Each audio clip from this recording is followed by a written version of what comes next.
हाँ, तो हम लोग हमारा जो सेशन है थोड़ा सा लंबा जाएगा, लेकिन मैंने कोशिश इस तरह से की है कि मैं सारे जो एस्पेक्ट है ना, वो सारे के सारे मैं टच करता हुआ चलूं, है ना।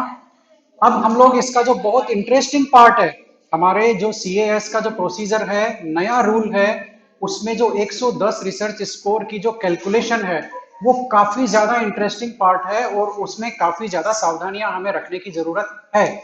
अब हम लोग 110 रिसर्च स्कोर कैसे काउंट होगा, केवल उसकी बात करने वाले हैं, है ना। तो रिसर्च स्कोर से रिलेटेड अभी तक हमारा ये कॉन्सेप्ट क्लियर है कि पीबी 4 तक कोई रिसर्च स्कोर नहीं चाहिए, लेकिन पहली बार कब चाहिए?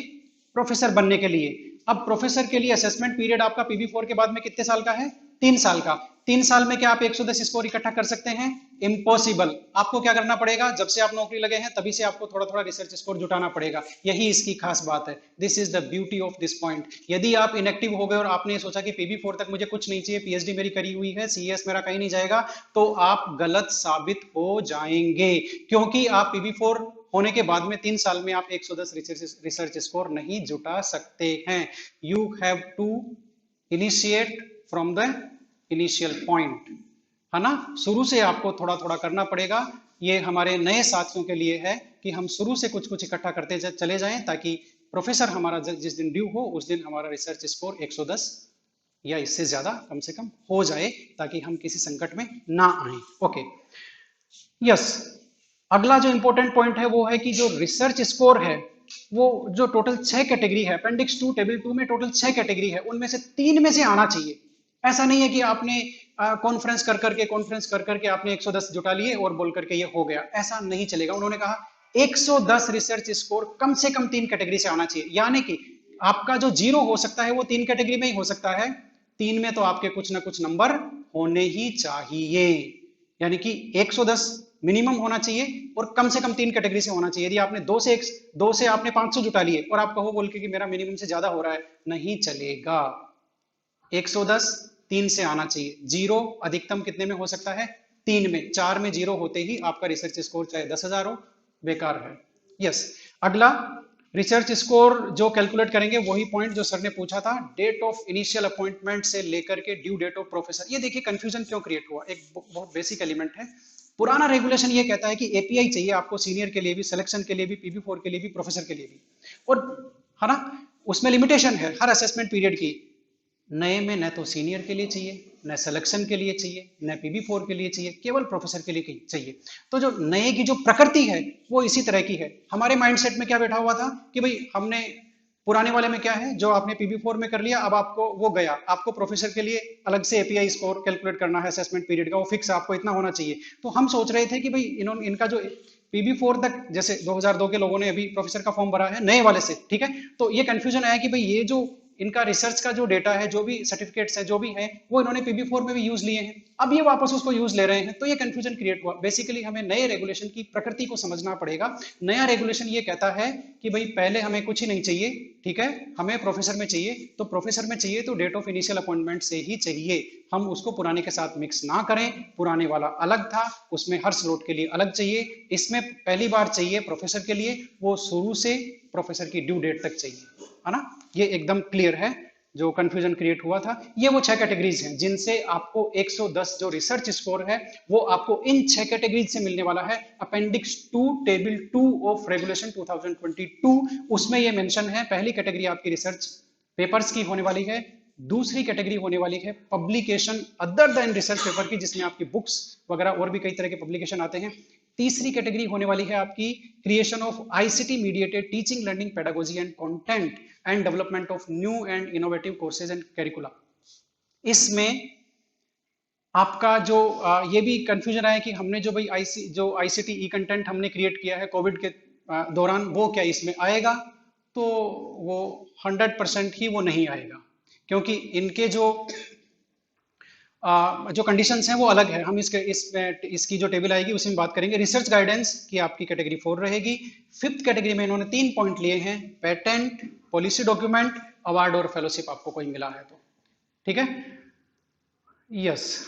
छठी कैटेगरी है all activities related to conference and seminar, यानी कि कॉन्फ्रेंस और सेमिनार की सारी एक्टिविटी। क्या क्या? आपने प्रोसीडिंग में पेपर पब्लिश कराया, कॉन्फ्रेंस की एडिटेड बुक में आपने पेपर छापा, कॉन्फ्रेंस में आपने ओरल प्रेजेंटेशन दिया, कॉन्फ्रेंस में आपने पोस्टर प्रेजेंटेशन दिया, कॉन्फ्रेंस में आपने इनवाइटेड टॉक डिलीवर किया। ये सारे 6-7 पॉइंट के एक ही नंबर हैं, इनमें कोई अंतर नहीं है। मतलब आप एक कॉन्फ्रेंस में इनवाइटेड टॉक दो, उतने ही नंबर हैं, ओरल प्रेजेंटेशन करो, उतने ही नंबर हैं, है ना। ये सारा इन्होंने एक में करके एक जगह डाल दिया बोल करके, ये सारा एक ही जगह है, ठीक है। पहले ये अलग अलग था पुराने वाले में, है ना। पुराने वाले की हम लोग बात नहीं करने वाले हैं, क्योंकि यहाँ पर जो ज्यादातर बैठे हैं सारे नए से कंसर्न हैं, जहां तक मैं समझ पा रहा हूँ, है ना। कुछ लोग प्रिंसिपल बनने वाले हैं, वो भी नए से ही कंसर्न है। जो लोग क्या बोलते हैं बाकी फॉर्म भरेंगे, वो भी ज्यादातर नए से कंसर्न है। ओके, तो ये हमारी, अब हम क्या करेंगे, देखिए 6 पॉइंट हमने देख लिए, 6 पॉइंट अपेंडिक्स 2 टेबल 2 के। अब हम एक एक को एलाबोरेट करने वाले हैं, है ना। टाइम मैं आपका ज्यादा लूंगा शायद। जो 6 कैटेगरीज हैं अपेंडिक्स 2 टेबल 1 में, उनमें से हम लोग एक एक को लेने वाले हैं। कैटेगरी नंबर 1, रिसर्च पेपर्स इन पीयर रिव्यूड और यूजीसी लिस्टेड जर्नल। यहां पर मैं थोड़ा सा सेल्फ प्रमोशन करूंगा, वो ये है कि यूजीसी लिस्टेड जर्नल वर्ड लिखा हुआ है। यूजीसी केयर लिस्ट जो है वो किस तरह से काम करती है, कौन कौन सी जर्नल उसमें है, ये कैसे चेक करते हैं, उसका पीडीएफ कैसे डाउनलोड करते हैं, ये सारे बातों पर और भी बहुत सारी बातें हैं। इन पर मेरे 2 ट्यूटोरियल हैं यूजीसी केयर लिस्ट पर मेरे चैनल पे, है ना। वो आप वहां जाकर देख सकते हैं। वापस आते हैं पॉइंट 1 पर। यस, तो paper, research paper in peer reviewed और यूजीसी लिस्टेड जर्नल, इसमें देखिए 2 ग्रुप इन्होंने बना दिए। इन्होंने कहा कि faculty of science, engineering, agriculture, ये सब इनको मिलेगा 8 पर पेपर, ठीक है। बाकी जो फैकल्टीज हैं उनको मिलेगा 10 पर पेपर, है ना। आपका पेपर पीयर रिव्यूड या फिर यूजीसी केयर लिस्टेड जर्नल में होना ही चाहिए, ठीक है। ये तो हो गई एक बात। अब 8 क्यों मिलेगा बोल करके, इसका एक रीजन, ये एक बहुत सिंपल सा रीजन हो सकता है कि आप यदि यूजीसी केयर लिस्ट देखेंगे ना, तो आपको उसमें मोस्ट ऑफ जनरल आपको साइंस की, इंजीनियरिंग, एग्रीकल्चर यही मिलेंगे। आपको ये जो है faculty of languages, humanities, arts, इनके जनरली बहुत कम है। तो यदि आपने यूजीसी लिस्टेड जनरल यदि ह्यूमैनिटीज, आर्ट्स, सोशल साइंसेज इनमें यदि छपा लिए हैं, तो वो सोचते हैं कि ये आपके लिए एक एडवांटेज होना चाहिए इसके लिए, है ना, है ना। अब देखिए, इसमें इंपॉर्टेंट ये नहीं है कि आपको 8 नंबर मिलने वाले हैं। इसमें इंपॉर्टेंट ये है कि ये 8 नंबर, क्या ये 8 नंबर ही है या इससे ज्यादा है, या इससे ज्यादा कैसे हो सकते हैं, और उनका डिस्ट्रीब्यूशन कैसे होगा। यानी कि आपको सबसे पहले अपने रिसर्च पेपर की टोटल वैल्यू फाइंड करनी होगी। एक रिसर्च पेपर आपने पब्लिश किया, उसमें आपको कितना मार्क्स मिलने वाला है, यानी कि कितना रिसर्च स्कोर मिलने वाला है ना। चाहे वो आपका पेपर हो, ठीक है, या वो मेरा पेपर हो, आपका उसमें नाम हो, ठीक है। ये सारे केसेस में यानी कि आपको एक रिसर्च पेपर में से कितना रिसर्च स्कोर मिलने वाला है, इसके लिए 2 स्टेप हैं। पहले तो आपको उस रिसर्च पेपर की टोटल वैल्यू कैलकुलेट करनी पड़ेगी, और फिर उसके बाद में उसको ऑथर वाइज डिस्ट्रीब्यूट करना पड़ेगा। तब आपको पता चलेगा कि प्रिंसिपल ऑथर को कितना मिलेगा, कोरेस्पॉन्डिंग को कितना मिलेगा, बाकियों को कितना मिलेगा। ये सारा इसका एक पैटर्न है, डेफिनेट रूल है। तो 2 स्टेप हैं। पहले हम एक रिसर्च पेपर की टोटल वैल्यू कैलकुलेट करना सीखेंगे, उसके बाद में उसको जितने भी ऑथर हैं उनमें डिस्ट्रीब्यूट करना सीखेंगे कि इंडिविजुअल को कितना मिलेगा। चलते हैं आगे। How to calculate total value of publication. तो इसमें एक चीज तो पता चल गई कि साइंस वालों को 8 नंबर है, और आर्ट्स वालों को और कॉमर्स वाले जो हैं उनको कितने नंबर हैं, 10 नंबर है पर पेपर। अब इन्होंने ये कहा कि इसके ये जो नंबर है इसमें ऑगमेंटेशन हो सकता है। नया रूल ये कहता है कि इसमें ऑगमेंटेशन होगा। ऑगमेंटेशन का मतलब है इसमें अभिवृद्धि होने वाली है ना। यानी कि आपका जो रिसर्च पेपर है वो पीयर रिव्यूड में छपा है तो आपको 8 मिलेंगे। ऑगमेंटेशन देखिए क्या क्या होने वाला है। यदि वो जर्नल रेफरीड भी है तो आपको 5 और मिलेंगे, 8 और 5 13। अब यहाँ पे एक कंफ्यूजन है। कंफ्यूजन ये है कि पीयर रिव्यूड और रेफरीड जर्नल का मतलब एक ही होता है, तो फिर ये क्यों। इसलिए पीयर रिव्यूड है वही रेफरीड है, इसलिए आपको एक रिसर्च पेपर का मिनिमम 13 नंबर हो गया। मिनिमम कितना नंबर हो गया, 13 नंबर तो उसका हो ही गया यदि वो पीयर रिव्यूड में है तो, ठीक है। अब यदि उसका इंपैक्ट फैक्टर भी है, इंपैक्ट फैक्टर के लिए इन्होंने देखिए पुराने रूल में इंपैक्ट फैक्टर कौन सा होगा बोल करके ये नहीं बताया इन्होंने कहा केवल इंपैक्ट फैक्टर। जो भी पेपर पे लिखा हुआ है वो आपको मानना पड़ेगा, नहीं तो एप्लीकेशन लगाने वाला बेनिफिशियरी जो है हमारा एसोसिएट प्रोफेसर वो कहेगा कि इसमें कहाँ लिखा है, कौन सा स्केल ले रहे हो, इसमें तो लिखा है इम्पैक्ट फैक्टर, मेरे पेपर पे लिखा हुआ इम्पैक्ट फैक्टर, इसको मानना पड़ेगा बोल करके, ठीक है। ऐसा हुआ भी है, इसलिए इन्होंने क्या किया, स्पेसिफिक कर दिया थॉमसन रूटर्स की जो लिस्ट है उसके हिसाब से ही हम लोग इम्पैक्ट फैक्टर मानेंगे। यदि उस लिस्ट में आपका जनरल है तो है, अदरवाइज हम नहीं मानेंगे, क्योंकि इम्पैक्ट फैक्टर की पैरेलल बहुत सारी स्केल चल रही है ना। तो उन्होंने एक जो स्टैंडर्ड स्केल है थॉमसन रूटर्स की, जो आजकल क्लेरिवेट देता है, थॉमसन रूटर्स उसका नाम चेंज हो गया है, ये पुराना एक मतलब प्रचलित नाम है, इसलिए हम आज भी इसको यही बोल रहे हैं, ठीक है। हाँ वो तो मिलना ही है, ये तो ऑगमेंटेशन है, उसके ऊपर अभिवृद्धियां हैं ये तो, ठीक है। ऑगमेंटेशन इन्होंने ये कहा इम्पैक्ट फैक्टर की आपको लेस देन 1 10%, 1 से 2 के बीच में इम्पैक्ट फैक्टर है 15, 2 से 5 के बीच में है 20 और 5 से 10 के बीच में है 25। यदि 10 से ज्यादा आपका इम्पैक्ट फैक्टर है तो आपको मिलने वाले हैं 30 पॉइंट। ये मिलेंगे आपको थॉमसन रूटर्स की जो लिस्ट है, वो थॉमसन रूटर्स की लिस्ट कहां से आएगी, थॉमसन रूटर्स जो है और वेब ऑफ साइंस है, इन सबको क्लेरिवेट ने अडॉप्ट कर लिया है। क्लेरिवेट.com पर जनरल साइटेशन रिपोर्ट होता है, एक क्या होता है, जेसीआर, जनरल साइटेशन रिपोर्ट, उसमें एक जनरल का कितना इंपैक्ट फैक्टर होगा ये बताया जाता है। तो या तो आप क्लेरिवेट पे जाकर के जनरल साइटेशन रिपोर्ट देखिए, क्लेरिवेट की एक वेबसाइट है, या फिर 2022 की लिस्ट तो आपको मैं दे सकता हूं, क्योंकि वो मैंने वहां से किसी तरह से डाउनलोड करके मैंने ही उसको कई व्हाट्सएप ग्रुपों में वायरल किया है। जो ये लिस्ट है वो 1837 पेज की है कुल, है ना, बहुत सारी जनरल है उसमें। इसका एक दूसरा तरीका भी है, ये तो मैंने लिस्ट दी है वो 2022 की तो है, 23 में 24 में 25 में हर साल मैं थोड़ी ना दूंगा। तो इसका क्या इलाज है, आपको मैं एक वेबसाइट दे रहा हूं, बायो एक्स बायो, क्या है, बायो एक्स बायो, इस पे आप जाइए, जनरल का नाम लिखिए, पिछले 10 साल का इंपैक्ट फैक्टर आ जाएगा, पिछले 10 साल का इंपैक्ट फैक्टर आ जाएगा इस पर, किस पे, बायो एक्स बायो पे, है ना। ये बहुत इजी है, टाइम का हमारे पास थोड़ा सा लिमिटेशन है इसलिए हम करके नहीं देखेंगे, आप वेबसाइट विजिट कीजिएगा। जनरल का इसमें सावधानी यही रखनी है कि आपके जनरल के नाम में आप स्पेलिंग मिस्टेक नहीं करेंगे। जैसे किसी ने, एक्चुअल जनरल तो है इंडियन जर्नल ऑफ केमिस्ट्री, ठीक है, किसी ने लिख दिया the Indian journal of chemistry, ये नहीं लेगा उसको, ये कहेगा ये है ही नहीं, जनरल ही नहीं है। तो आपको जनरल का नाम लिखने में बहुत स्पेसिफिक रहना है, जो नाम आपके पेपर पे लिखा है वही आप उठा के उस पर लिखेंगे, ठीक है। तो ये उसका पूरा रिकॉर्ड देगा आपको। बायो एक्स बायो काफी ज्यादा इंपॉर्टेंट है आपके लिए। अब आप समझ गए एक रिसर्च पेपर की जो टोटल वैल्यू है वो कैसे काउंट होगी, ये बहुत इजी है। कैसे, आपका 8 तो मिलना ही है, प्लस में 5 मिलना ही है, मान लेते हैं उसका इंपैक्ट फैक्टर 10 से कम है, ओ सॉरी 10 से कम क्या, 1 से कम है, लेस देन 1 है, तो आपको 10 पॉइंट और मिलेंगे, यानी कि ये आपके 23 नंबर हो गए साइंस के केस में, और 25 नंबर हो गए किसके केस में, बाकी फैकल्टीज के केस में, है ना। तो ये हो गया, इंपैक्ट फैक्टर कहां से लाएंगे, टोटल वैल्यू कैसे निकालेंगे, ये हमने सीख लिया। एक रिसर्च पेपर की टोटल वैल्यू इस तरह से निकलती है, ठीक है।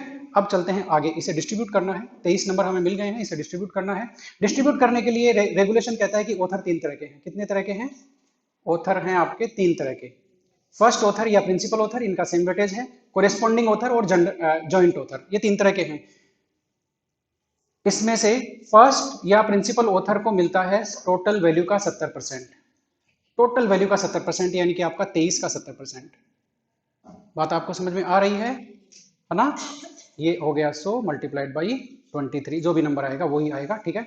कोरेस्पॉन्डिंग ऑथर को भी मिलता है 70%। जॉइंट ऑथर जो बच गया, जो न कोरेस्पॉन्डिंग है, न प्रिंसिपल है, न आपका फर्स्ट ऑथर है, उसको मिलता है 30%। पुराने वाले में ये 60-40 था, अब ये 70-30 हो गया, बस इतना सा अंतर है। 3 तरह के ऑथर हैं, 3 तरह की मार्किंग है। टोटल वैल्यू निकालिए, टोटल वैल्यू का 70 कर दीजिए, यदि आप 70 वाले हैं तो 70 कर दीजिए, 30 वाले हैं तो 30 कर दीजिए, जो जितना आएगा उतना ही आपको उसमें मिलना है, ठीक है।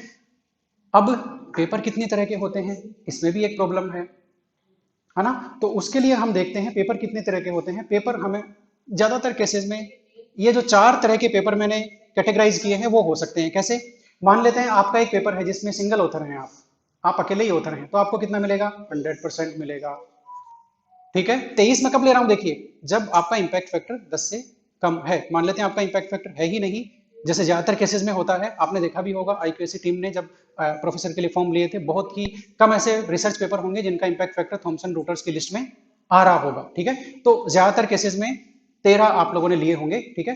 तो उसका 13 का 13 मिलने वाला है।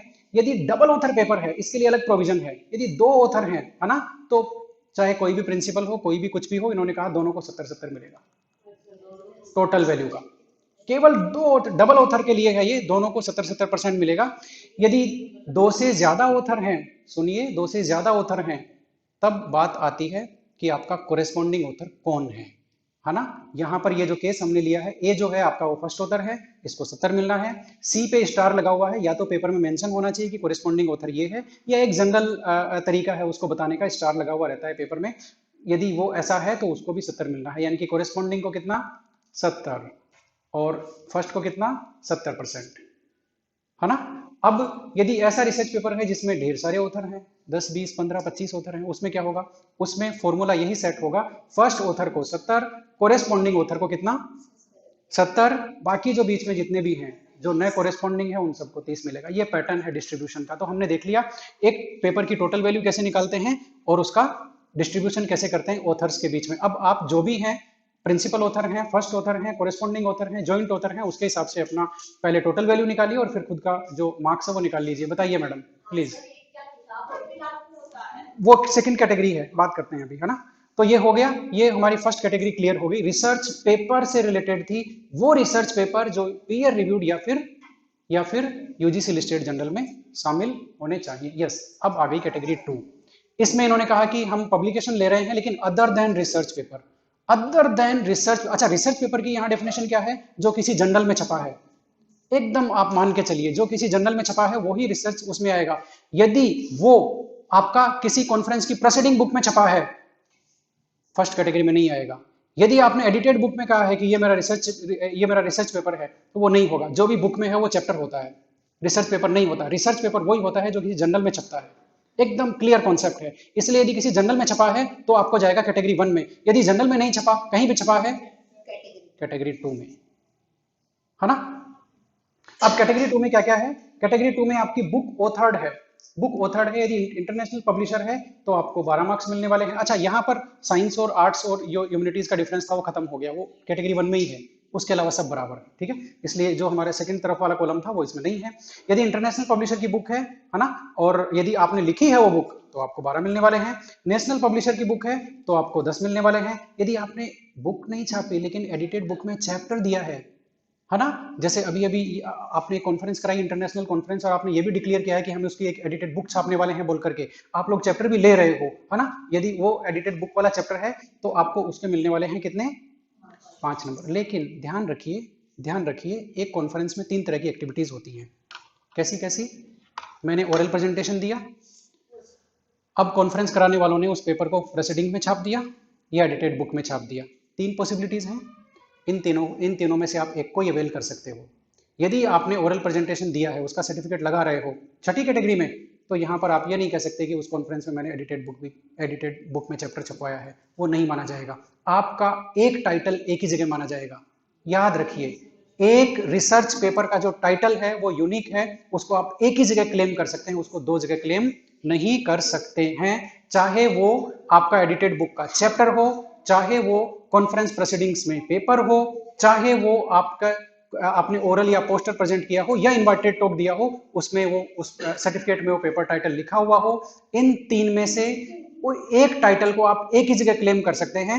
यानी कि यदि मैंने आपकी कॉन्फ्रेंस में ओरल प्रेजेंटेशन दिया है और यदि मैं सेम टाइटल यदि मेरा सेम टाइटल वाला पेपर आपके एडिटेड बुक में भी छपता है, तो मैं उसको एडिटेड बुक में क्लेम नहीं कर पाऊंगा, क्योंकि आपकी इंटरनेशनल कॉन्फ्रेंस थी ये, तो उसका 5 नंबर मुझे छठी कैटेगरी में मिल जाएगा, है ना। तो या तो मैं 5 नंबर यहां ले लूं या वहां मैं नहीं लूं, क्योंकि वहां कैपिंग लगती है, छठी कैटेगरी में कैपिंग है, तो बेस्ट है कि मैं उसको यहां ले लूंगा।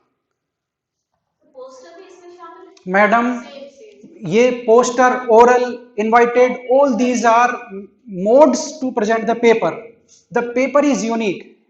इस बात से कोई मतलब नहीं है कि आपने उसको कैसे प्रेजेंट किया है, नहीं समझे आप। ये सारे मोड ऑफ प्रेजेंटेशन है, मोड ऑफ प्रेजेंटेशन का कोई मतलब नहीं है, टाइटल का मतलब है। एक टाइटल को आप एक ही जगह क्लेम कर सकते हैं, वो आपका रिसर्च पेपर हो गया बस। कोई मतलब नहीं है, कोई मतलब नहीं है, भूल जाइए सब। हाँ मैडम, करने की, है ना। लेकिन कोशिश करूंगा कि आपको बोर भी ना करूं, और इस जो भी मैं परोस रहा हूं उसको एक फ्लेवर के साथ आपके सामने परोसूं, है ना, ताकि वो उसमें स्वाद कितना होगा ये कह नहीं सकूंगा, लेकिन देखने में आपको और सुनने में आपको अच्छा जरूर लगेगा। यस यस, तो चैप्टर इन एडिटेड बुक हो गया। यदि आप एडिटर हैं तो आपको 10 नंबर मिलने वाले हैं, इंटरनेशनल पब्लिशर की है। और यदि आप एडिटर हैं नेशनल पब्लिशर तो आपको 8 नंबर मिलने वाले हैं। ये ट्रांसलेशन वाला वर्क ये ज्यादातर हमसे रिलेटेड नहीं होता है, मुश्किल से ही किसी का इसमें कोई नंबर होगा, है ना, अदरवाइज किसी का नहीं होगा। तो ये है। अब यहाँ पर एक इंपॉर्टेंट चीज है, एक जहां पर जिसमें कंफ्यूजन है, लेकिन एक्चुअल में वो कंफ्यूजन अब नहीं रहेगा आपका, क्योंकि मैं बताने वाला हूं। कंफ्यूजन ये है कि लोग ये कहते हैं कि एक बुक को 3 लोगों ने लिखा है, एक बुक को 3 लोगों ने लिखा है ना, तो तीनों को 10-10 मिलेगा या क्या है? बात समझ में आई कि नहीं आई आपको? तीनों को 10-10 मिलेगा या उस 10 का कुछ कुछ मिलेगा? तो इसमें 100% ट्रुथ मैं आपको बताने जा रहा हूं। डिस्ट्रीब्यूशन ऑफ रिसर्च स्कोर का मेथड वही रहने वाला है जो कैटेगरी 1 में था। कैटेगरी 1 में आपने फर्स्ट को 70% दिया है, बाकी को आपने 30% दिया है। यदि 2 ऑथर की बुक है तो 70-70 मिलेगा। तो आपका distribution of the research score method will be same whatever that is followed in category 1, है ना। अंतर सिर्फ इतना है, सेकंड कैटेगरी में ऑगमेंटेशन नहीं है। याद रखिए, सेकंड कैटेगरी में ऑगमेंटेशन नहीं है ना।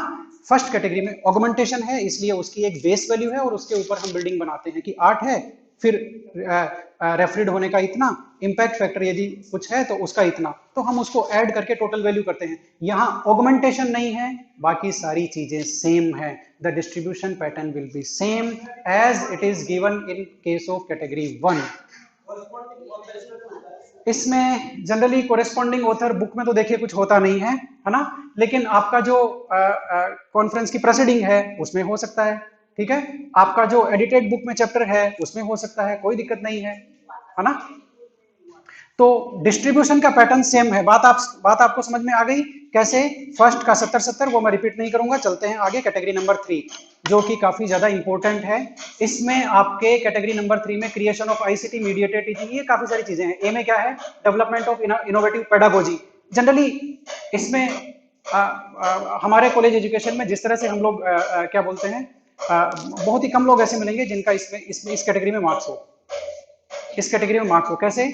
इसमें आपको designing of new curricula and courses, हाँ ये हो सकता है। बहुत सारे लोग हमारे जो बीओएस वगैरह के मेंबर हो सकते हैं, ये उसमें है, बिल्कुल है। मूक्स वाले में किसी को नहीं मिलेगा, बहुत ही कम लोग ऐसे हैं जो मूक। अब यहाँ देखिए, मूक पार्टिसिपेट करना नहीं है। मूक मैंने बहुत सारे एफटीपीज किए हैं, वो मूक ही थे सारे, वो करना नहीं है। यहाँ पर क्या है? डेवलपमेंट ऑफ ए कंप्लीट मूक इन 4 क्वाड्रेंट सिस्टम। आपने उसको डेवलप किया हो, ठीक है, या आपने उसको करवाया हो, या वो जो 4 क्वाड्रेंट मूक है उसमें आपने किसी एक क्वाड्रेंट में कंट्रीब्यूट किया हो, ये सब है। तो ये सब तो हम करते नहीं है, ठीक है। ये जैसे रामानुजन कॉलेज वाले मूक करा रहे हैं, तो उनकी जो कराने वाली टीम है उनको ये मिलने वाला है, वो मूक करवाते हैं। मान लेते हैं मेरा एक कोर्स चलता है, मूक चलता है स्वयं प्लेटफॉर्म पे, जैसा कि आप लोग सब कर सकते हैं, है ना। अपना कोर्स डिजाइन करवा करके, अप्रूव करवा करके आपका वो स्वयं पे आ जाएगा, ठीक है। तो मान लेते हैं मैं मूक चलाता हूं स्वयं पे, है ना, और वो 4 क्वाड्रेंट मूक है। 4 क्वाड्रेंट का मतलब हो गया कि आप रामानुजन से बहुत सारे साथियों ने कोर्स किया होगा। 4 क्वाड्रेंट का मतलब होता है उसके 4 अलग अलग एलिमेंट होते हैं। उसमें डिस्कशन फोरम होता है, उसमें वीडियो ट्यूटोरियल होता है, उसमें असेसमेंट के लिए टेस्ट लगता है, उसमें आपको ई कंटेंट दिया जाता है पीडीएफ की फॉर्म में। ये वो 4 क्वाड्रेंट है जो आपके होने चाहिए। हमने जो कोविड में किया है वो ये सब तो नहीं किया ना। हमने तो केवल या तो पीडीएफ क्रिएट किया है या हमने ई ट्यूटोरियल क्रिएट किया है, इसके अलावा तो हमने कुछ नहीं किया। वो यहाँ पर नहीं आने वाला है। Whatever that we did during COVID, वो यहाँ पर नहीं आने वाला है। ये कंप्लीटली अलग तरह की चीज है मूक। यदि आप मूक करना चाहते हैं तो आप स्वयं प्लेटफॉर्म पर जाएं, स्वयं वेब पोर्टल पर जाएं। स्वयं वेब पोर्टल पर वो सब है जो आपको चाहिए। वो उसका बेसिक कॉन्सेप्ट यही है कि अब कोई कुछ भी सीख सकता है। मान लेते हैं मैं केमिस्ट्री से हूं, मैं यदि चाहूं कि मैं बेसिक जो इकोनॉमिक्स है वो सीखना चाहता हूं, तो मैं वहां से सीख सकता हूं, मुझे सर्टिफिकेट मिलेगा। मतलब अब रेस्ट्रिक्शंस नहीं है। यदि स्वयं नहीं होता, कुछ और नहीं होता, तो थोड़ा सा मुश्किल होता। अब स्वयं है, ऑनलाइन है, घर बैठे करना चाहता हूं, मुझे कॉमर्स सीखनी है, मुझे हिस्ट्री पढ़नी है, मुझे इकोनॉमिक्स पढ़नी है, मुझे कंप्यूटर का कोई कोर्स करना है, मुझे बहुत सारे कोई भी रिसर्च मेथोडोलॉजी का कोई कोर्स करना है, मैं वहां से कर सकता हूं स्वयं से।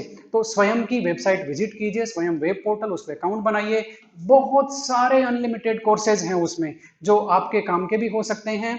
उसके अलावा आप बच्चों को रेफर कर सकते हैं। मान लेते हैं मैं क्या बोलते हैं, बीएससी सेकंड ईयर लेता हूँ, बीएससी सेकंड ईयर में हमारे चैप्टर स्पेक्ट्रोस्कोपी का और बेसिक स्पेक्ट्रोस्कोपी का यदि स्वयं पे कोई कोर्स भी है तो मैं बच्चों को भी सजेस्ट कर सकता हूँ कि आपके बीएससी सेकंड ईयर का जो कंटेंट है उससे रिलेटेड एक कोर्स स्वयं पे अवेलेबल है, आप वहां पर जाओ, आपको नोट्स में मिलेंगे, ट्यूटोरियल भी है, काफी सारे हैं, तो बच्चों के लिए भी बहुत सारी चीजें हैं, है ना। आप मतलब उसमें अनलिमिटेड चीजें हैं, स्वयं आप एक्सप्लोर करेंगे ना, बहुत सारी चीजें हैं। दो तीन कोर्स तो मैंने भी किए हैं, जैसा मैंने सबसे पहले ये जो रिफ्रेशर कोर्स किया था, उसके बाद शुरुआत हुई तो पता चला काफी सारी चीजें हम लोग कर सकते हैं, है ना। और स्वयं का देखिए बेस्ट पार्ट क्या है, जो इंडिया की जो बेस्ट रिसोर्सेज हैं वो वहां अवेलेबल है। ऑनलाइन ऑनलाइन जो जो रिफ्रेशर कोर्स का बेसिक कॉन्सेप्ट आप समझिए, यदि मैं एचआरडीसी से ऑफलाइन राजस्थान में कहीं भी कोर्स कर सकता हूं तो मैं ये उम्मीद नहीं करता कि मुझे सीएनआर राव को सुनने को मिलेगा। बात को आप समझिए, सीएनआर राव को मुझे सुनने को नहीं मिल सकता, मुझे कहां मिल सकता है, ऑनलाइन रिफ्रेशर कोर्स में जो उन्होंने किया, उन्होंने कॉल किया, उन्होंने अपने घर से ही जो भी कुछ लेक्चर डिलीवर करना था उन्होंने किया, और पार्टिसिपेंट्स ऑल ओवर इंडिया में सीएनआर राव को सुन रहे हैं। तो जो चीज ऑलमोस्ट इंपॉसिबल है ऑफलाइन रिफ्रेशर कोर्सेज में वो वहां आ गई, क्योंकि वहां वो बेस्ट रिसोर्स अरेंज करते हैं, वो अपने घर से देता है, सुनने वाला अपने घर पे सुनता है, दोनों का कन्वीनियंस होता है, लेकिन आप देखिए मैचिंग कितना परफेक्ट हो गया, है ना। तो ये इसका इंपॉर्टेंस है। इसी के अलावा स्वयं पे बहुत सारे ऐसे कोर्स हैं जो बेस्ट रिसोर्स पर्सन उनको डिलीवर कर रहे हैं, जिनको हम ऑफलाइन मुझे नहीं लगता कि पूरे कैरियर में भी हम उनको कभी फेस कर पाएंगे, उनके कोर्सेज वहां अवेलेबल हैं बहुत अच्छे तरीके से, है ना।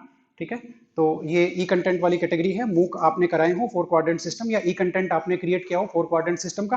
अब देखिए हमें ये चीज काफी कम लोगों को पता होगी कि हम ई कंटेंट क्रिएट कर सकते हैं 4 क्वाड्रेंट सिस्टम का, और उनको हम अप्रूव कराने के लिए जैसे एनपीटीईएल है, ईपीजी पाठशाला है, इनको हम लोग भेज करके यदि वो हमारा अप्रूव हो जाता है तो वो अपनी वेबसाइट पे अपलोड करेंगे और उसके हमें मार्क्स मिलेंगे। ये वो वाला है, ये हमारे वाला नहीं है। सर ये इस वाले पॉइंट पे लिखा हुआ है कंटेंट राइटर सब्जेक्ट मैटर और वन एटलीस्ट वन क्वाड्रेंट, तो एटलीस्ट वन क्वाड्रेंट में हमने वीडियो लेक्चर्स जो बनाए हैं, हाँ, क्वाड्रेंट तो उसका फुलफिल करते हैं, लेकिन वो है जिसके 4 क्वाड्रेंट एग्जिस्ट करते हैं। आप समझिए, मान लेते हैं एमएस कॉलेज का एक लर्निंग मैनेजमेंट प्लेटफॉर्म है, इस पे आप कोई मूक कराते हो तो आपने एक में कंट्रीब्यूट किया है, जिसके 4 ही एग्जिस्ट नहीं कर रहे हैं, आप ये कैसे कह सकते हो कि मैंने उसमें से एक को कंट्रीब्यूट किया है। बात को समझिए, है ना। ठीक है, तो इस तरह से ये ई कंटेंट और ये मूक वाला है, ये मतलब ऑर्गेनाइज कराने के हैं, पार्टिसिपेट करने के नहीं है। रिसर्च गाइड, इसमें यदि आप पीएचडी यदि आप अंडर में अवार्ड हुई है तो आपको 10 नंबर मिलेंगे, यदि थीसिस सबमिटेड है अवार्ड नहीं है तो 5 नंबर मिलेंगे, एम फिल की डिजर्टेशन के ये आपको 2 नंबर मिलते हैं। रिसर्च प्रोजेक्ट यदि आपका मेजर जो क्या बोलते हैं 10 लाख से ज्यादा का है तो आपको 10 नंबर मिलते हैं, 10 लाख से कम का है तो 5 नंबर का मेरा मतलब है रिसर्च स्कोर। ठीक है, रिसर्च प्रोजेक्ट यदि चल रहे हैं तो आपको 5 और 2 मिलते हैं, जैसा कि उनकी लिमिट यहाँ दी हुई है। और ज्वाइंट प्रोजेक्ट यदि कहीं कहीं कहीं चल रहा है तो प्रिंसिपल इन्वेस्टिगेटर और को इन्वेस्टिगेटर दोनों को 50-50% इसका मिलेगा। यानी कि 10 लाख से ज्यादा का यदि किसी का प्रोजेक्ट अभी चल रहा है तो उसका टोटल वैल्यू है 5, ढाई ढाई दोनों को मिलेगा। यदि 2 उसमें है तो कौन से हैं, प्रिंसिपल इन्वेस्टिगेटर और को इन्वेस्टिगेटर। इसी तरह से रिसर्च गाइडशिप के लिए भी इन्होंने लिखा है, लिखा है कि ज्वाइंट सुपरविजन हो रहा है यदि, तो ज्वाइंट सुपरविजन का फॉर्मूला रहेगा 70, दोनों को 70-70 मिलेगा, किसको, को सुपरवाइजर को और सुपरवाइजर को। सुपरवाइजर और को सुपरवाइजर को दोनों को 70-70 मिलेगा, यानी कि देखिए एक डिग्री अवार्ड हुई तो उसका कितना मार्क्स है 10, दोनों को साथ साथ मिलेगा। एग्जाम्पल में भी इन्होंने लिखा है नीचे 7 मार्क्स ईच, मार्क्स लिखा है क्या, मार्क्स लिखा है। ठीक है, मतलब मैं सही बोल रहा हूँ गलती से, यस। ये है आपकी 5वीं कैटेगरी, जिसमें आते हैं आपके पेटेंट्स, पॉलिसी डॉक्यूमेंट्स और अवार्ड और फेलोशिप। अब आप ये जो अवार्ड हैं वो मत समझिए हम हमें जो कॉन्फ्रेंस में मिलते हैं बेस्ट पोस्टर और ये वो नहीं है, ये अलग है, जिनको इंटरनेशनल एजेंसीज, नेशनल एजेंसी जो गवर्नमेंट रिकॉग्नाइज्ड एजेंसीज हैं वो आपको देती हैं, वो इसमें आते हैं, है ना। ये वो है सारे के सारे।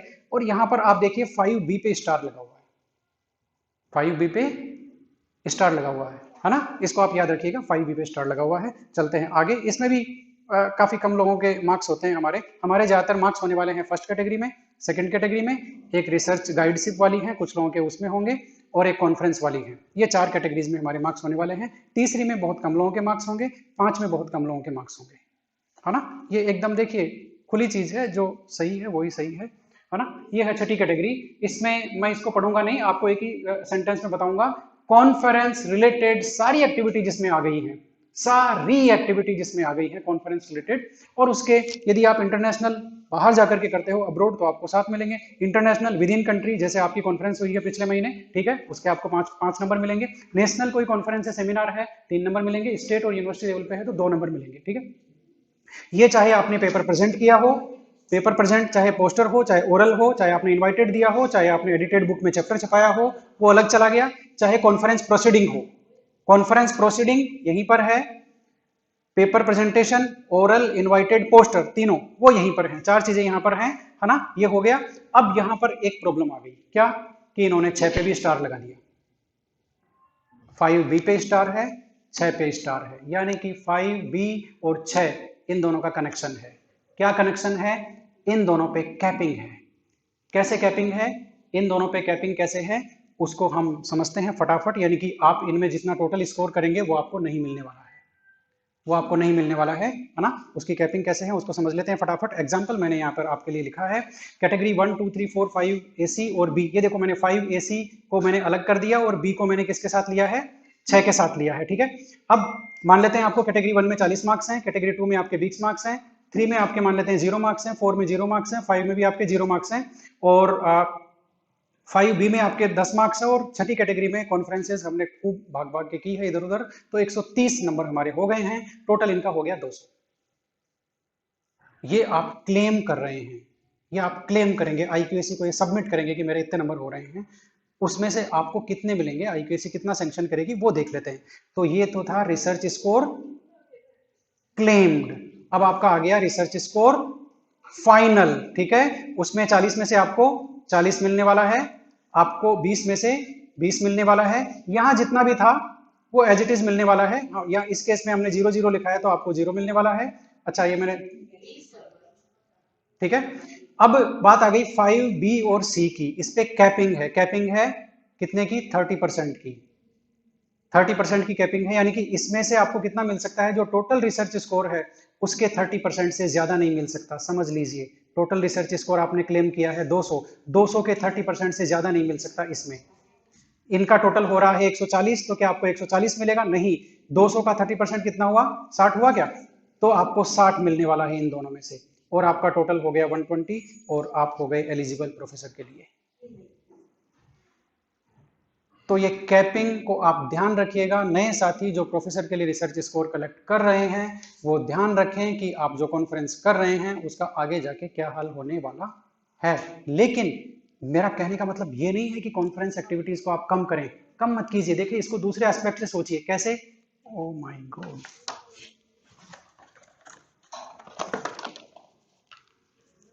अब लैपटॉप को भी पता चल गया है कि हमारा सेशन लंबा हो गया है। मैडम प्लीज,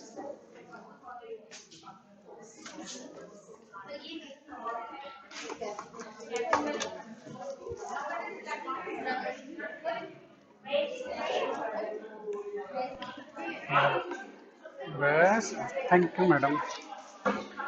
यस, हाँ, वापस वापस लौट आए हैं। प्लीज प्लीज 5 मिनट और लूंगा आपके, ज्यादा नहीं लूंगा, है ना। तो आपने देखा किस तरह से कैपिंग होगी। अब इसमें एक चीज देखिए, मतलब इसमें रूल यह है कि टोटल रिसर्च स्कोर के 30% से ज्यादा नहीं मिलेगा। यहां तो 140 हो रहा है, मान लेते हैं यहां पर 60 से कम होता, 60 से कम होता तो आपको एज इट इज मिल जाता। यदि 60 होता, कौन 5B का और 6 का सम कितना होता? 60 होता, तो आपको एज इट इज मिल जाता। बस आपको टोटल रिसर्च स्कोर कितना आ रहा है? 200, 200 का 30% कितना है? 60, 60 से आपको ज्यादा नहीं मिलेगा, बस ये याद रखिए। आपका वहां 140 हो रहा है, आपको 60 मिलना है, 60 से ज्यादा नहीं मिलेगा। अब मैं जो कॉन्फ्रेंस से रिलेटेड जो पॉजिटिव एस्पेक्ट है उसको बता रहा था, ठीक है। यहां पर ये निराश होने की जरूरत नहीं है कि कॉन्फ्रेंस में कैपिंग लग गया है, वो नहीं है। आप सोचिए कि आपका जो कॉन्फ्रेंस है वो टोटल में कंट्रीब्यूट कर रहा है कि नहीं कर रहा। आपका 200 किस वजह से है?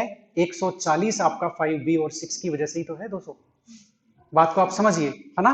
तो आप जितना ज्यादा आपका कॉन्फ्रेंसेज में होगा 5B और 6 में उतना ही ज्यादा होगा, उतना ही ज्यादा होगा तो आपका ये टोटल का 30% भी बढ़ता चला जाएगा। और ये जो 60 है, यदि यहाँ पर आप मान लेते हैं, क्या बोलते हैं, 140 की जगह मान लेते हैं यहाँ पर आपने यदि 200 कलेक्ट किए हैं तो आपका टोटल कितना हो गया? टोटल हो गया आप 260, सही बात है क्या? 260 का 30% कितना होगा? अब आपको उतना मिलेगा। यानी कि आप ये मान के चलिए कि क्या बोलते हैं, कॉन्फ्रेंस एक्टिविटी आपकी कोई भी वेस्ट नहीं जाएगी, उसका टोटल में कंट्रीब्यूशन आ रहा है, टोटल का 30% उधर जा रहा है। ठीक है। जितना ज्यादा कॉन्फ्रेंसेस होंगे, मेरा कहने का मतलब ये है कि कई लोगों ने इसको निगेटिव की तरह ले लिया कि भाई अब तो कॉन्फ्रेंस वगैरह का जुड़ता नहीं है। ऐसा नहीं है, जुड़ता है। जितने ज्यादा इसमें मार्क्स होंगे उतना ही हमारा ज्यादा टोटल होगा, जितना ज्यादा टोटल होगा उसका 30% उतना ही ज्यादा जाएगा, ठीक है। लेकिन एक बात तो यहाँ निकल करके सामने आ गई कि कैटेगरी 1 और कैटेगरी 2 जिसमें हमारे ज्यादातर मार्क्स होते हैं, इनका कोई मुकाबला नहीं है। इनमें आप जितना भी करेंगे वो सीधा चला जाएगा। आप देखिए एक पेपर का यदि इंपैक्ट फैक्टर नहीं है तो उसका 13 नंबर है, जबकि 13 नंबर आपको कॉन्फ्रेंस के थ्रू जुटाने के लिए कम से कम आपको 3 या 4 कॉन्फ्रेंस करनी पड़ेगी, तब वो 13 नंबर आएंगे। बात को समझिए। तो एक पेपर आपकी 3 या 4 कॉन्फ्रेंसेज के बराबर है, श्योर, रिसर्च स्कोर कैलकुलेट करने के लिए। तो रिसर्च पेपर और चैप्टर इन एडिटेड बुक, इसका कोई मुकाबला नहीं है, ठीक है। कोशिश करें यदि आप एडिटेड बुक में एडिटर भी हो तो उसके 10 मार्क्स हैं, वो और भी अच्छा है, ठीक है। ओके, चलते हैं आगे। क्या है ऑब्जेक्शन? अप्लाई तो हम कर देते हैं, है ना, लेकिन बहुत बार क्या होता है, इसको कर देते हैं डिस्कार्ड, यस। बहुत बार क्या होता है, ऑब्जेक्शंस आते हैं। तो मैंने कहीं रखे हैं क्या ऑब्जेक्शन? ये रहे, यस। देखते हैं किस किस तरह के ऑब्जेक्शन आते हैं आपके रिसर्च पेपर में। ये अभी जून 2022 में जो ऑब्जेक्शंस लगे थे वो हैं, कुछ को हम आइडेंटिफाई करते हैं। लेफ्ट कॉलेज, चलो भाई कोई बात नहीं, अच्छी बात है। एलिजिबिलिटी बियॉन्ड, ये eligibility beyond date of consideration, बहुत सारी जगह से फॉर्म चले जाते हैं, है ना। ड्यू डेट कुछ और मांगते हैं, एलिजिबिलिटी डेट उसके बाद की होती है, तो वो ये इस तरह के लगाते हैं ऑब्जेक्शन की भाई अभी तो हमने इस डेट के फॉर्म ही नहीं मांगे, है ना, ठीक है। Low API score, low API score, DE जो पेंडिंग लिखा हुआ है ना, 16 सीसीए, है ना, डिपार्टमेंटल इंक्वायरी पेंडिंग है। No orientation course, orientation course नहीं है। ओरिएंटेशन कोर्स यदि हम लोग असेसमेंट पीरियड में नहीं करते हैं, ओरिएंटेशन या रिफ्रेशर कोई भी, तो हमारा वो जो ड्यूरेशन है वो आगे जाने वाला है, आगे जाने वाला है, वो आगे चला जाता है। मान लेते हैं आपको उसके लिए किसके लिए बोल करके, PV4 के लिए आपको असेसमेंट पीरियड में एक रिफ्रेशर कोर्स चाहिए। जब तक आप नहीं करेंगे आपका PV4 ड्यू ही नहीं होगा। आप बाद में जब करेंगे तब ड्यू होगा वो, क्योंकि ये बेसिक एलिजिबिलिटी कंडीशन है, इनको हमें समझना पड़ेगा। आप ये नहीं कह सकते कि मैंने बोल करके 2 साल बाद में रिफ्रेशर कर लिया है तो मुझे दे दो उस ड्यू डेट से। वो ड्यू डेट हुई नहीं है आपकी ड्यू डेट तब होगी जब आपकी एलिजिबिलिटी आएगी। एलिजिबिलिटी का मतलब है जितने भी एस्पेक्ट हैं वो पैरेलली फिल होने चाहिए, है ना। तो ये इसमें एक इंपॉर्टेंट पॉइंट है, ठीक है, यस। अब इसमें देखिए ऑब्जेक्शन लगा हुआ है, ईओएल सैंक्शन नहीं हुआ बोल करके। ईओएल सैंक्शन का लेटर, ईओएल ले लिए लेकिन डायरेक्टेड से सैंक्शन नहीं आया, उसका लेटर नहीं लगाया, तो वो रोक देते हैं। Refresher course completed after last date of consideration, जिस डेट के फॉर्म मांगे गए हैं, है ना, उसके बाद रिफ्रेशर कोर्स हुआ है तो वो एलिजिबिलिटी डेट ही नहीं आई, ऑब्जेक्शन लग गया। ये देखिए ईओएल के लेटर हैं, EOL clarification regarding subject economics और म्यूजिक। तो इनका मेरे ख्याल से कुछ इन्होंने जो क्या बोलते हैं, क्लेरिफिकेशन रिगार्डिंग सब्जेक्ट इकोनॉमिक्स और म्यूजिक, मेरे ख्याल से इन्होंने 2 MA किए होंगे, ऐसा कुछ न कुछ इनका चक्कर रहा है। आईपीआर रिक्वायर्ड, देखिए सबसे ज्यादा ऑब्जेक्शन पता है किसमें लगते हैं, आईपीआर नहीं जाता और एक चाइल्ड डिक्लेरेशन नहीं जाता। चाइल्ड डिक्लेरेशन में भी वेरिफिकेशन बाय प्रिंसिपल पेंडिंग, ये बहुत ज्यादा, हर जब भी ऑब्जेक्शन लगते हैं सबसे ज्यादा यही मिलता है, ठीक है ना। Due date of senior scale will extend due to EOL, ये देखिए ईओएल, ये मेरे ख्याल से सैंक्शन नहीं है, उसकी वजह से ड्यू डेट इनकी एक्सटेंड होगी, है ना। API score for appropriate period required, API score नहीं है, पुराने वाले के ऑब्जेक्शन है ये। ईओएल सैंक्शन लेटर वो भी नहीं है, तो इसकी वजह से इनका जो सीनियर स्केल का पीरियड है वो आगे चला गया। प्रिंसिपल सील, प्रिंसिपल की सील नहीं है भाई आईक्यूएसी रिपोर्ट पर, ठीक है, होनी चाहिए। Proper year wise API calculation required, category third में ईयर वाइज कैलकुलेशन रिक्वायर्ड, ये कह रहे हैं कि ईयर वाइज करके आपने भेजा नहीं है, एक साथ भेज दिया बोल करके मेरा 1500 हो रहा है, वो नहीं चलेगा, हर साल का आप हमें बताइए, ठीक है। ईओएल सैंक्शन वापस वही है, एपीआई स्कोर ही मेंशन नहीं है, ठीक है। रिफ्रेशर कोर्स ये ड्यू डेट के बाद में किया है, ये जब तक आपको बियॉन्ड डेट ऑफ कंसिडरेशन, ये भी आपको नहीं मिलने वाला है। इस तरह से और क्या है, API score, low API score, ये सब है। आईपीआर रिक्वायर्ड कैटेगरी थर्ड, ये है आपका API score required first year, second year, third year, IPR required, इस तरह के कुछ हैं। और बताता हूँ, और भी है, आप धैर्य रखें, काफी कुछ है हमारे पास, यस। ये देखिए, इसमें आप देखिए फोर्थ देखिए, date shifted to 16/6/2018 due to complete refresher course after. देखिए असेसमेंट पीरियड के बाद आप करेंगे तो वो आपकी जो एलिजिबिलिटी डेट है वो एक्सटेंड हो जाती है, वो आपकी एलिजिबिलिटी डेट रहती नहीं है पुरानी वाली, क्योंकि आपकी एलिजिबिलिटी नहीं आई, सारे एलिमेंट होना जरूरी है ना, ठीक है। तो ये देखिए इन सब की डेट शिफ्ट हुई है, complete refresher course after complete refresher course, सबका सेम केस है ना। आप देखिए 7 नंबर देखिए, हिमांशु कांडपाल सर का है, लो एपीआई स्कोर। हाँ हाँ जी जी मैडम, थैंक यू। लो एपीआई स्कोर है टीआरएफ की वजह से, टीआरएफ का पीरियड मेंशन किया है इन्होंने, और डेट शिफ्टेड टू ये लो 21/11/2018 ड्यू टू, अब आपने रिफ्रेशर भी लेट किया है ना, तो इसकी वजह से नहीं, टीआरएफ तो कोई बात नहीं आपने किया है, लेकिन रिफ्रेशर आपने टाइम से नहीं किया, ये आपकी गलती मानी जाती है कि आपको करना चाहिए था ये, है ना। टीआरएफ तो आपने एज पर नॉर्म्स लिया है, उसमें कोई दिक्कत नहीं है, वो आपको मिलेगा ही देर सवेर। API score not calculated by IQAC due to TRF, TRF की वजह से आईक्यूएसी ने कैलकुलेट नहीं किया, करना चाहिए था। Yes, date shifted to complete. अब देखिए कुल मिला के आपको पता चल रहा होगा, एक तो लो एपीआई स्कोर के काफी ज्यादा केसेस हैं, हम असेसमेंट पीरियड में ओरिएंटेशन रिफ्रेशर नहीं करते हैं, उसकी वजह से काफी ज्यादा केसेस हैं, है ना। ईओएल हमने लिया है, सैंक्शन नहीं कराते हैं, चाइल्ड डिक्लेरेशन हमारा प्रॉपर नहीं होता है, उसकी वजह से है ना, और ज्यादातर ऑब्जेक्शन उसी की वजह से है ना। ये सारे ऑब्जेक्शंस हैं, तो टीआरएफ वगैरह का पीडीएफ के भी हैं, टीआरएफ के भी हैं, काफी ज्यादा है। ये देखिए ये ऑब्जेक्शन है, ऑब्जेक्शन ही ऑब्जेक्शन के लेटर हैं, है ना, तो आप ये देख सकते हैं, ये काफी सारे ऑब्जेक्शन लगते हैं, तो आप इन ऑब्जेक्शन से बच के रहें। ये हितेश शर्मा जी हैं, कोई टीआरएफ में इनका पीरियड है, लो एपीआई स्कोर है उस दौरान, ठीक है। इसके ऊपर है मैडम, वापस आपका नाम है ना, 26 नंबर पे, इसमें सेम ऑब्जेक्शंस लगे हुए हैं, ठीक है। Refresher course was completed after specified, ये देखिए एक जैसे हैं सारे के सारे। Correct API score second category का मतलब हमें ये देखना होगा कि यहाँ से जो फॉर्म जाता है उसमें कैलकुलेशन प्रॉपर होनी चाहिए, प्रिंसिपल के जहां पर साइन सील है वो प्रॉपर होना चाहिए, ठीक है। ये सब हमें देखना पड़ेगा। 40 नंबर पे देखिए 93 डेज की ईओएल है, need sanction letter, sanction letter जब तक नहीं मिलेगा तब तक ये आपका आगे चला जाएगा, यदि नहीं मिलेगा तो, है ना। तो इस तरह से आप ऑब्जेक्शंस से बच के रखें। ये देखिए 46 नंबर चाइल्ड डिक्लेरेशन आपका इनकम्प्लीट है। 49 नंबर देखिए MPhil marksheet and certificate required, 49 number इन्होंने एमफिल, हाँ refresher course was completed after specified time period, correct API score category first and second required. API score जो प्रोड्यूस किया वो correct नहीं था, उनके अकॉर्डिंग उनको लगा कैलकुलेशन मिसमैच है, ठीक है। रिफ्रेशर कोर्स कंप्लीट नहीं हुआ, ये है। अब आप 49 नंबर देखिए MPhil marksheet and certificate required, MPhil इन्होंने क्लेम कर लिया कि मुझे 5 साल में दे दो बोल करके सीनियर स्केल, लेकिन उसका मार्कशीट सर्टिफिकेट नहीं लगा, उन्होंने ऑब्जेक्शन लगा दिया, है ना, क्योंकि जैसे ही आप 5 साल में 4 साल में क्लेम करोगे सीनियर स्केल, उनके कान खड़े हो जाएंगे। 4 साल में करोगे तो वो पीएचडी की डिग्री देखेंगे, 5 साल में करोगे तो वो एमफिल की डिग्री देखेंगे, ठीक है। तो ये सब होने वाला है। ये देखिए नोडल प्रिंसिपल की सील नहीं लगी, ये भी एक ऑब्जेक्शन है ना। कितने नंबर पे है, 56 नंबर पे। चाइल्ड डिक्लेरेशन इनकम्प्लीट है। तो इस तरह से ऑब्जेक्शन है, ज्यादा इसको खींचेंगे नहीं, है ना। आप समझ गए किस तरह के ऑब्जेक्शंस हैं वो ज्यादा। ये देखिए चाइल्ड डिक्लेरेशन के और इसके ऑब्जेक्शन काफी ज्यादा है ना, ठीक है। तो ये हो गया, ज्यादा लंबा इसको लेके जाएंगे नहीं।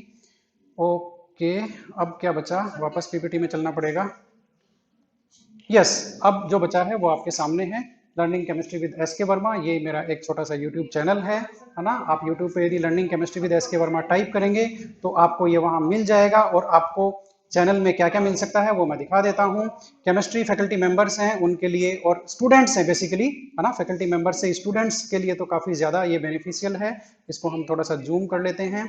यस, आपको क्या क्या मिलने वाला है, जेमोल एप्लीकेशन जो है 3D जो मॉलिक्यूल्स हम लोग दिखाते हैं उसका पूरा ट्यूटोरियल है, वो मेरा खुद का है। आपको मतलब और कहीं इतनी लैंग्वेज में और इतने अच्छे तरीके से परोसा गया ट्यूटोरियल नहीं मिलेगा। केमिकल की स्ट्रक्चर कैसे ड्रॉ करते हैं, ये सब जनरल हैं, बच्चों के काम के हैं, है ना। MS वर्ड में जो केमिकल्स की स्ट्रक्चर कैसे ड्रॉ करते हैं वो भी है। केमिस्ट्री के परफॉर्म वर्चुअली कैसे करते हैं वो भी है। वीडियो कैसे एडिट करते हैं वो भी है। OBS पे वीडियो कैसे बनाते हैं वो भी है। पूरी प्लेलिस्ट है OBS की। आपके जो ज्यादा काम के हैं वो अब आपको दिख रहे हैं, क्या है, open educational resources in chemistry. इस पे एक मेरा पूरा लेक्चर है ओपन एजुकेशनल रिसोर्सेज पे। वो केवल केमिस्ट्री का नहीं है, वो एक जनरल ओपन एजुकेशनल रिसोर्सेज है। आप ये जान सकते हैं ओपन एजुकेशनल रिसोर्सेज क्या है, क्या कहाँ से आप उनको एक्सेस कर सकते हैं। और कोविड में इसकी डिमांड बहुत ज्यादा थी। ओपन एजुकेशनल रिसोर्सेज की डिमांड कोविड में काफी ज्यादा हुई थी, है ना, कि हम लोग कंटेंट लाएं कहाँ से, भाई कहीं से भी उठाएंगे कॉपीराइट में आएगा। तो ऐसे रिसोर्सेज जो ओपन हो वो इस पे बताए गए हैं। यूजीसी केयर लिस्ट में how to find suitable journal को चेक कैसे करते हैं, पीडीएफ कैसे डाउनलोड करते हैं लिस्ट का, है ना। ये जनरल कैसे काम करती है, यानी कि केयर लिस्ट कैसे काम करती है, मेरे कहने का मतलब वो है। वो सारा आप दो ट्यूटोरियल हैं। प्लेजरिज्म का जो मैंने यहीं दिया था उसको मैंने रिकॉर्ड किया था और अपलोड कर दिया था, वो भी अवेलेबल है, आप दोबारा सुनना चाहें तो सुन सकते हैं। ये जो है ये भी रिकॉर्ड हो गया है, इसको भी हम लोग अपलोड कर देंगे तो इस लिस्ट में एक और जुड़ जाएगा। वो क्या होगा, career advancement scheme, assessment criteria and methodology. उम्मीद करता हूं कि मैं आपको जो वक्त है वो आपको लगा, ये नहीं लगेगा कि हमारा वक्त खराब गया है यानी कि बेकार गया है। और क्या बोलते हैं, अब आपके सवाल हैं वो इनवाइटेड हैं। अब आप कोई भी सवाल पूछेंगे तो हम इतने सारे मिलकर के फैकल्टी मेंबर हैं, जाहिर सी बात है उस सवाल का जवाब जरूर निकाल लेंगे।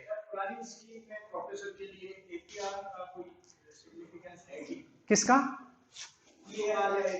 पीआर का है ना, आपने आप सुनते होंगे बहुत सारे ऑब्जेक्शन इसलिए लगते हैं इनकी एसीआर नहीं आई है। यस, एसीआर तो आपकी हमेशा जानी है, लेकिन अब उसको क्या कर दिया, आपकी एलिजिबिलिटी कंडीशन का पार्ट बना दिया है नए वाली में। लेकिन पुराने वाली में भी वो एसीआर आपकी प्रॉपर होनी चाहिए थी, ये पुराने वाली में भी था। जैसे मेरा केस अगर हम जनवरी 23 में 5वां पेपर हुआ या दिसंबर 22 तो दिसंबर 21-22 की तो एसीआर तक पहुंची 21-22 की एसीआर अभी हम कर रहे हैं।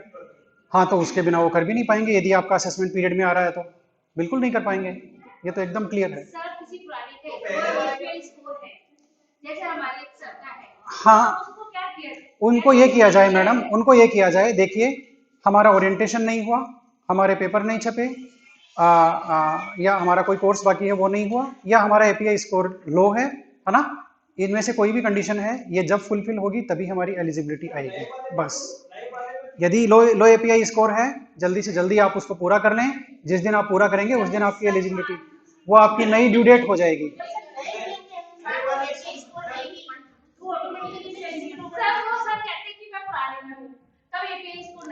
देखिए यदि आप अभी हम सिर्फ यही बात करेंगे 31 जनवरी 2018 वाला, जिसको हम पुराना बोल रहे हैं, यदि आप उसको ऑप्ट किया है आपने, उसके अनुसार फॉर्म भर रहे हैं तो उसकी कंडीशंस को हमें फॉलो करना पड़ेगा। यदि हम किसी चीज को खुद चुन रहे हैं कि मैं इसको अडॉप्ट कर रहा हूं तो हमें उसकी कंडीशन को भी फॉलो करना पड़ेगा।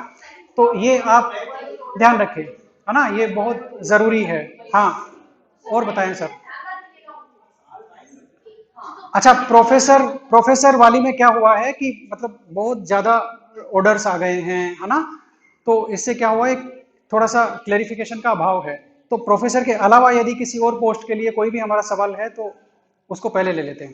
सर ये जो स्वयं पोर्टल पे आपने कहा कि हाँ, कर सकते हैं इसके लिए भी परमिशन चाहिए मैडम सीएएस के लिए आप जो भी कोर्स करेंगे उसके लिए पहले आयुक्तालय की परमिशन आना जरूरी है, अदरवाइज आप उसको यूज नहीं ले पाएंगे, बिल्कुल क्लियर कट।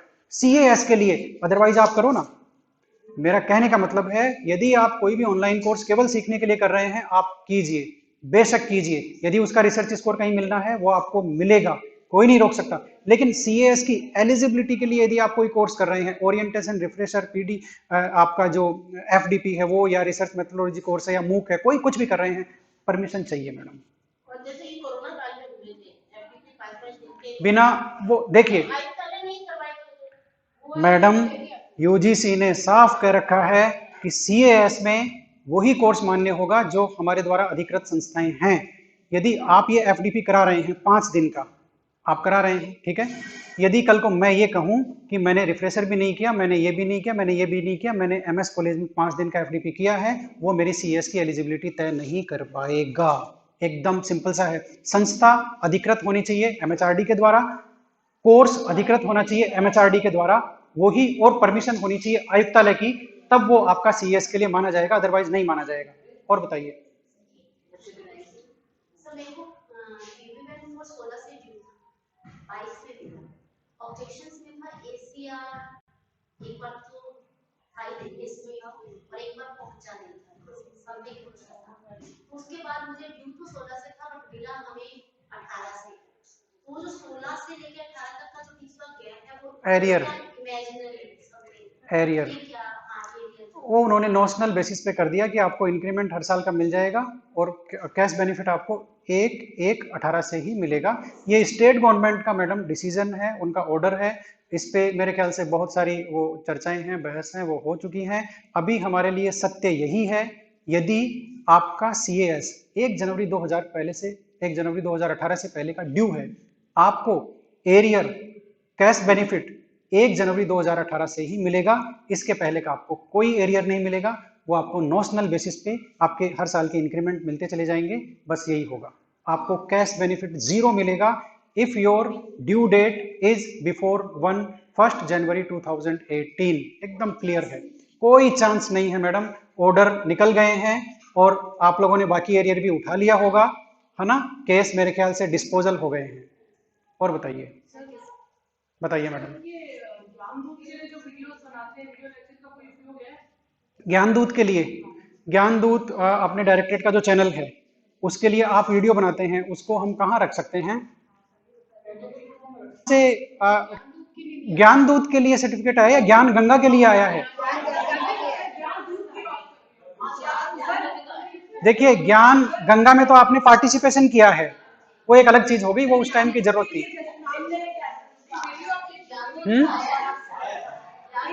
देखिए मेरी बात सुनिए। ज्ञानदूत में यदि आपने लेक्चर दिया है, यदि वो जो सेशन था वो किसी और कॉलेज ने ऑर्गेनाइज किया है, तो आपका वहां का सर्टिफिकेट होना चाहिए। यदि वहां का नहीं आया है ना, तो आप प्रिंसिपल से ये सर्टिफिकेशन ले सकते हैं कि भाई हमने ये किया है। बेटर होगा कि वो दें सर्टिफिकेट जिनके लिए हमने किया। चैनल का कोई ना कोई कोऑर्डिनेटर है, वो कोऑर्डिनेटर आपको देगा, कोई दिक्कत, बिल्कुल देगा मैडम, कोई दिक्कत नहीं है, इसमें कोई दिक्कत नहीं। और बताइए मैडम, ऐसा मत बोलिए, ज्ञान गंगा की वैल्यू नहीं है। आप एक बात समझिए, जिस टाइम कोविड आया था किसी को नहीं पता था करना क्या है, किसी को नहीं पता था करना क्या है, तो कम से कम हमें यह सिखाया गया कि हमें करना क्या है। बात आई कि वीडियो बनाने हैं, कैसे बनाने हैं ये सिखाया गया। बात आई आपको PDF मटेरियल कहां से मिलेगा, कॉपीराइट से कैसे बचना है, आपको ओपन एजुकेशनल रिसोर्सेज कैसे यूज लेना है, बताया गया। बात आई कि केमिस्ट्री में है, हमें तो फॉर्मूला डिजाइन नहीं करना आता, हम 3D स्ट्रक्चर कैसे बनाएं, तो उसके लिए ज्ञानदूत कराए गए और ये सारा कराया गया। इसीलिए हम आज ज्ञान जो गंगा के जो प्रोग्राम थे जो बहुत सारे हुए हैं, हम हो सकता है कि हमें ये नहीं पता चल रहा हो कि हमने उनसे एग्जैक्टली क्या सीखा है, लेकिन आप यदि ध्यान से देखेंगे तो आपको पता चलेगा कि आपने काफी कुछ उनसे सीखा जरूर है। तो आप ऐसे मत बोलिए कि आपको CAS में यूज नहीं है या इकोनॉमिकली कोई बेनिफिट नहीं है, इंक्रीमेंट नहीं मिला उसकी वजह से। All these things are irrelevant. आप ये देखिए कि जो जरूरत थी वो आपको आयुक्तालय ने पूरी कोशिश की कि हमारे फैकल्टी मेंबर्स को वो सिखाया जाए जिसकी जरूरत है। यदि वैसा दौर दोबारा आ जाए तो शायद आप उतने हेल्पलेस अब नहीं होंगे जितने पहले थे।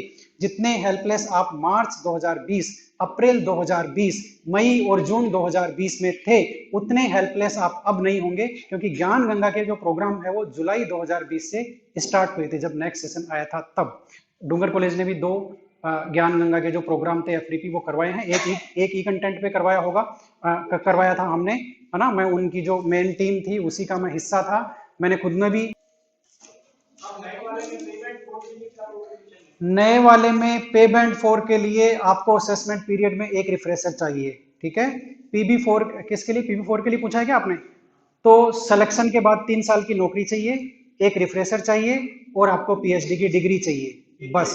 API नहीं चाहिए। सीनियर सिलेक्शन PB4 के जो फॉर्म हैं वो अब IPSC का काम बहुत हल्का हो गया, उसमें रिसर्च स्कोर जुड़ेगा ही नहीं। आपका केवल चाइल्ड डिक्लेरेशन जाना है, IPR जाना है, IPSC की कैलकुलेशन जानी है, पार्ट 1 में पर्सनल डिटेल जानी है, पार्ट 2 में आपकी APAR की डिटेल जानी है, और कुछ नहीं जाएगा। टोटल फॉर्म 8 या 10 पेज का होगा, बात खत्म।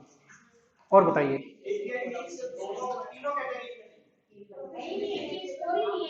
API तो आप नाम भूल जाइए। अब रिसर्च स्कोर की बात करते हैं। रिसर्च स्कोर सीनियर के लिए नहीं चाहिए, सिलेक्शन के लिए नहीं चाहिए, PB4 के लिए नहीं चाहिए। पहली बार कब चाहिए? प्रोफेसर के लिए। और बताइए। देखिए, जो भी CAS की एलिजिबिलिटी के क्राइटेरिया हैं, है ना, वो साफ साफ लिखा हुआ है कि आपको असेसमेंट पीरियड में क्या चाहिए और ओवरऑल क्या चाहिए। जो भी देखिए, जो आपके सीनियर के लिए एक ओरिएंटेशन एक रिफ्रेशर है, असेसमेंट पीरियड में होना चाहिए, ठीक है। आप ऐसा नहीं है कि आप कहें कि मैंने सीनियर ड्यू होने से पहले 3 रिफ्रेशर कर लिए थे, अब उनको सिलेक्शन के लिए मान लो। नहीं, सीनियर जिस दिन आपकी मिल गई है उसके आने वाले 5 साल में आपका सिलेक्शन ड्यू होगा, उस दौरान आपको 2 रिफ्रेशर करने पड़ेंगे। एकदम क्लियर कट है। और बताइए।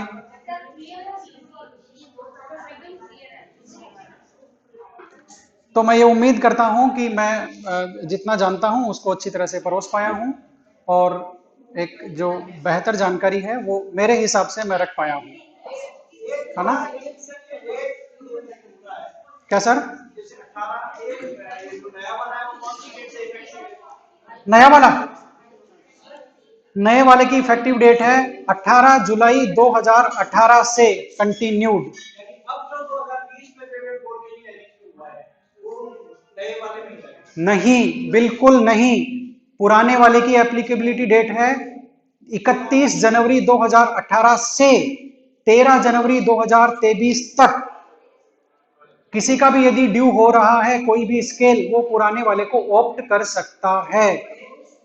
13 जनवरी 2023 के बाद में नया ही लगना है। और बताइए। सर मेरा केस है जैसे प्रोफेसर के लिए एलिजिबिलिटी के लिए, तो 3 पेपर्स असेसमेंट पीरियड कौन से काउंट होंगे?